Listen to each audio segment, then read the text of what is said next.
آج ایک بندہ چوری کرتا ہے، ڈاکے مارتا ہے، ظلم کرتا ہے، جور و تعدی کے بازار کو گرم رکھتا ہے، اپنی طاقت کے بل بوتے پر، اقتدار کے بل بوتے پر، اپنی اثر و رسوخ کے بل بوتے پر، اپنے منصب کے بل بوتے پر وہ کمزور کو دبا لیتا ہے، غریب کی گردن مروڑ دیتا ہے، غریب اس کے سامنے بات نہیں کر سکتا، اور ساری زندگی وہ ڈاکو، وہ چور، وہ بدماش، وہ غنڈا، وہ اشتہاری دندناتا رہتا ہے، اور اس کو نہ کوئی عدالت پکڑتی ہے اور نہ قانون اس کی گرفت کر سکتا ہے، اور نہ بستی میں، محلے میں، گلی میں اس کے سامنے کوئی آواز اٹھا سکتا ہے،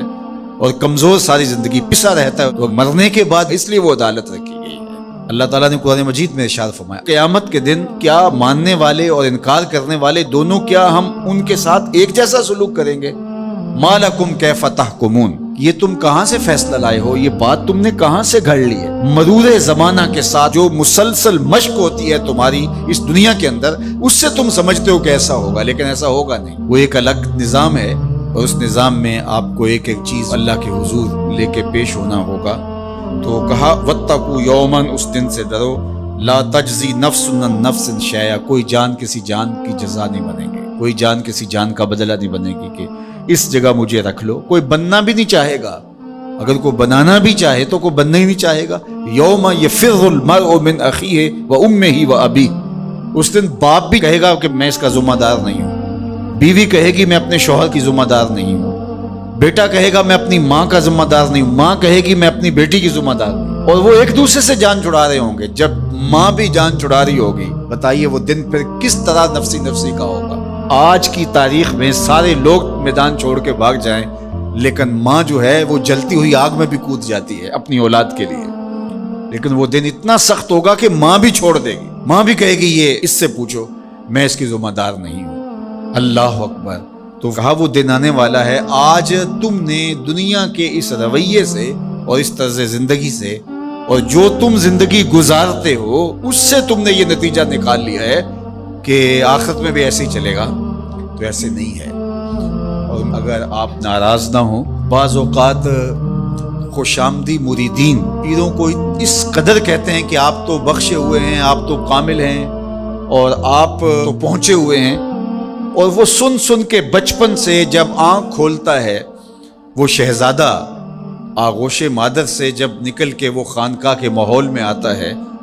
تو وہ یہی سنتا ہے کہ یہ کوئی الگ مخلوق ہے، تو آہستہ آہستہ اس کی طبع کے اندر بھی یہ راسخ ہو جاتا ہے کہ مجھے تو کوئی پرسش نہیں ہوگی، میں تو شریعت سے، قانون سے، اخلاقیات سے مبرہ ہوں۔ ہم نے دیکھا ہے کہ پیروں کے بیٹے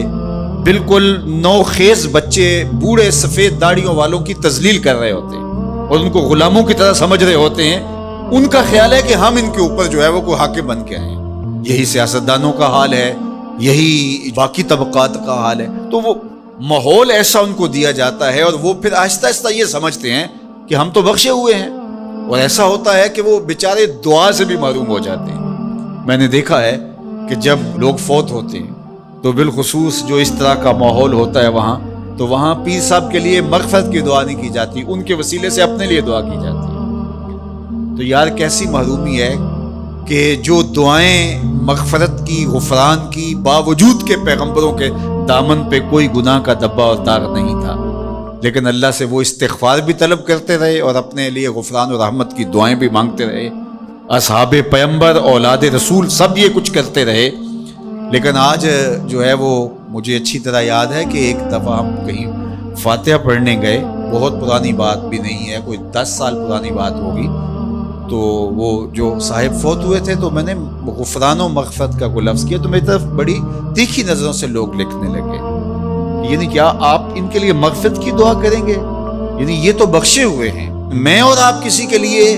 گمان کر سکتے ہیں، دعا دے سکتے ہیں، لیکن قطعاً کہنا ہمارے لیے مشکل ہے۔ تو پھر کیا کریں گے؟ ہم دعا مانگیں گے۔ نیک سے نیک پارسا شخص بھی ہو، ہمیں یہ بتایا گیا کہ اس کی خوبیوں کو بیان کرو، اس کی اچھائیوں کو بیان کرو، اس کے اچھے اعمال کا ذکر کرو، اور اس کے بارے حسن ظن رکھو، لیکن اس کی مغفرت کے لیے دعا کرو۔